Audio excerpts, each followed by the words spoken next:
This video is brought to you by Devout Decals, makers of reusable Catholic art for your home altar, your bedroom, and your home classroom. On Monday, I reported that the German bishops had decided to forge ahead with their schismatic and heretical synodal way.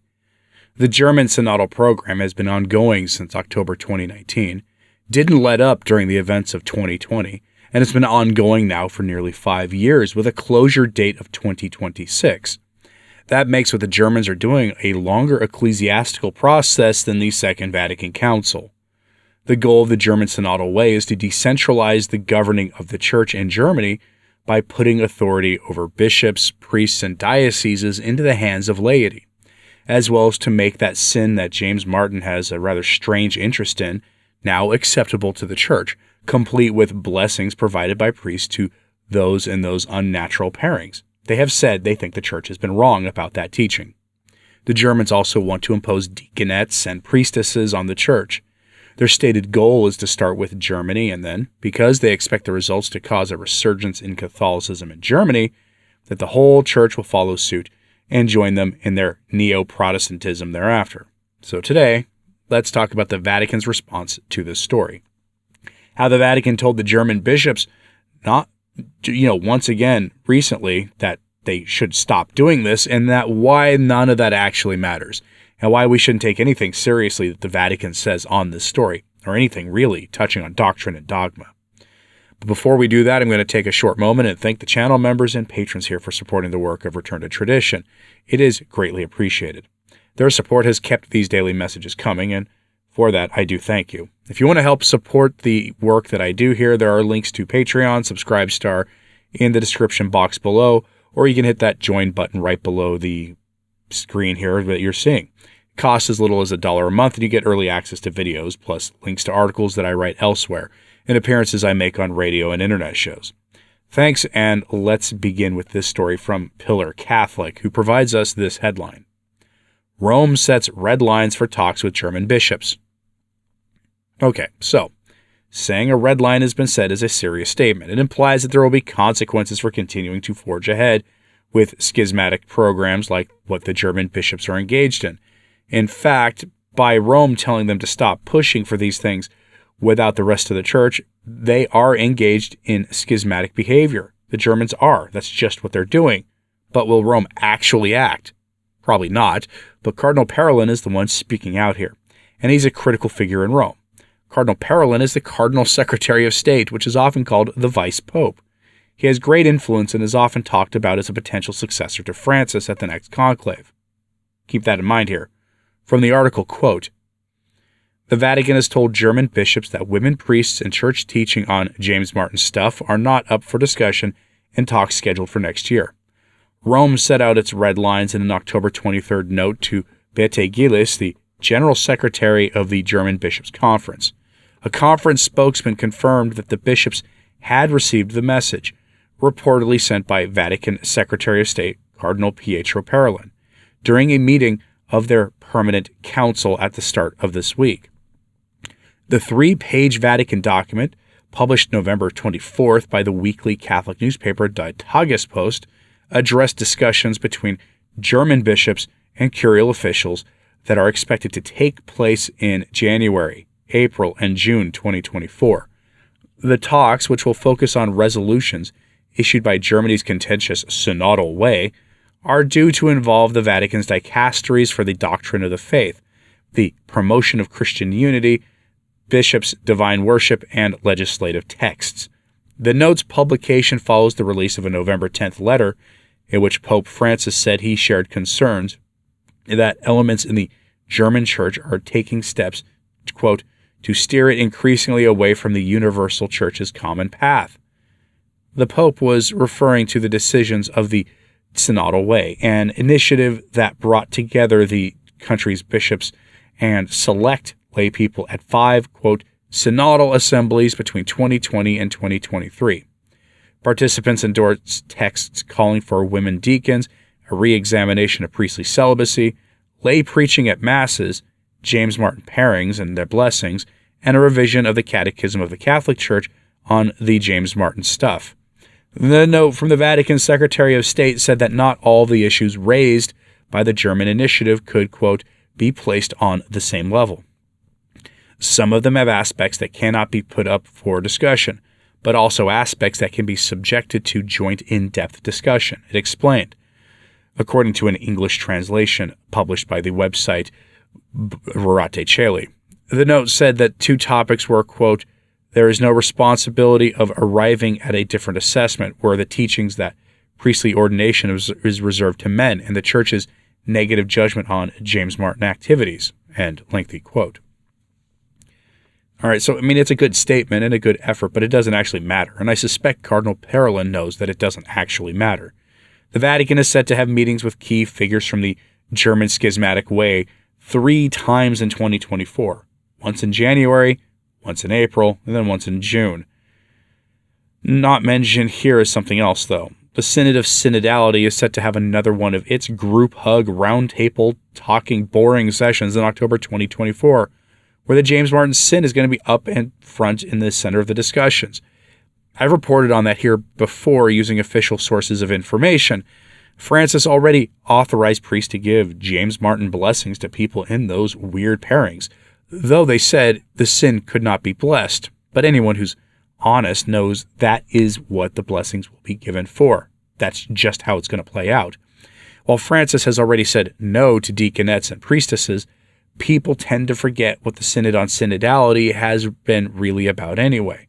Decentralization of the Church, especially on matters of doctrine, with power over all of this placed into the hands of laity, who will determine what doctrine really is.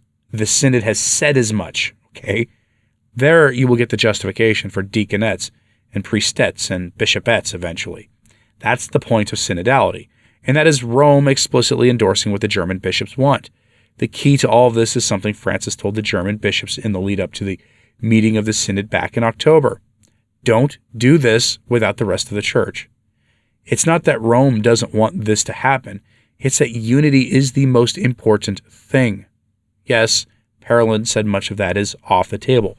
But what happens when the hand-picked laity with new doctrinal powers demand this stuff be embraced anyway? You think it won't happen? The laity in the Western world very, very much think that deaconettes and priestesses should be a thing in the Church. That the Church is wrong about that sin that James Martin has a very weird interest in, especially for a Catholic priest. Give the laity the power over doctrine, and anything is possible, which is the point of all of this. But another reason that strong words from Rome in defense of what sounds like orthodoxy don't actually matter all that much is that the Vatican's doctrine chief doesn't actually believe this rhetoric about doctrinal integrity either. Someone in the dicastery for the prefect for the doctrine of the faith has been caught copying Fernandez and Francis' signatures onto documents, presumably without either their permission. See, the story comes from the Italian news site lanueva.it. It's the kind of news that should get Fernandez at least a chastising for being sloppy, and if not, sent out of Rome and maybe even to jail, but obviously nothing is going to happen to him. He might even get promoted for allowing somebody to take the initiative and undermining the deposit of the faith. See, the article begins by giving us a precedent for this kind of crime in Rome. Something similar happened during Benedict's papacy, and the person who did it was not punished, or was actually punished for it. It's not likely to happen in this case, though. So from that article, quote, however, that, under Benedict, was a minor tampering compared to the one engineered by someone from the dicastery for the doctrine of the faith. The Croatian website Vieja I Dijela in an article reveals a disturbing detail, which readers will then be able to verify for themselves. In the responses to some questions from Monsignor Jose Negri of last November 3rd, the signature of the Pope and that of Cardinal Fernandez himself are not authentic. Just download the PDF to your computer and click on the signature at the end, and you will see that it is a poorly scanned and cut image, simply pasted over the text written in Word, and not a scanned document that the Pope actually signed. Wow, explained an expert in this. Seeing is believing. Whether it is a copy and paste of a scan can also be verified by enlarging the signature. You will easily notice the graininess of the image pasted there. A sensational, quote, oversight by Fernandez, who apparently not only writes in full autonomy everything he wants, but now also inaugurates do-it-yourself on the Pope's signatures. Why did he or whoever did it for him? It is not clear, and continues the And, continues the Croatian journalist, it is not yet known whether the Pope's signature was inserted on something else that he approved that day, or whether the response was completely falsified, perhaps without the Pope's knowledge. Not that there is any doubt that the Pope substantially agrees with what Fernandez wrote, but it is at the very least a question of decency, with undeniable legal implications. Is forging a signature in a public document also a crime in the Vatican? That document, among other things, also loses its official value in addition to the fact that, as we wrote, the content is more than questionable. Is Fernandez an apprentice forger? That, not satisfied with tampering with the text cited in the documents he wrote, adulterating the meaning and cutting out the paragraphs, and then they provide some examples, now he also starts forging signatures. Be that as it may, he remains an apprentice, because the various manipulations are not so subtle as to go unnoticed. Is it too much to demand an official clarification on the issue? There are several questions that await an adequate and public answer, from which other documents of the 31st October 2023 was the signature of the Pope and Fernandez scanned. That's the dubia they're referring to. This is another version of the response to Monsignor Negri, or complete different document. For what reason was this operation done? Who ordered it and who knew about it? Given the ease of falsification in the circles of the dicastery for the doctrine of the faith, starting from 1st of July, why not declassify the note of 21st December 2018, which the now prefect recalled at the opening of the aforementioned document, as proof of the continuity of this pronouncement with what the CDF would have stated in the past? And why not also publish the original of the questions of the Bishop of Santo Amaro, as was done for the dubia of the 5 cardinals? End quote. The document they're referring to here from early in November was the one about blessings, we'll say. Now, on matters of doctrine, Fernandez is literally willing to just make anything up as he needs in order to achieve the Vatican's dubious goals on the building of the ape of the Church. He's proven that time and again. The author in that quote reminds us that the questions posed by the new dubia cardinals during the summer were actually never officially released by Rome, only the response. The cardinals published their questions and follow-up questions independently. But Rome never did, and Rome never actually answered the follow-up questions, which were so cut and dry that they couldn't answer them. Transparency is not the style in the Vatican these days, neither is brevity.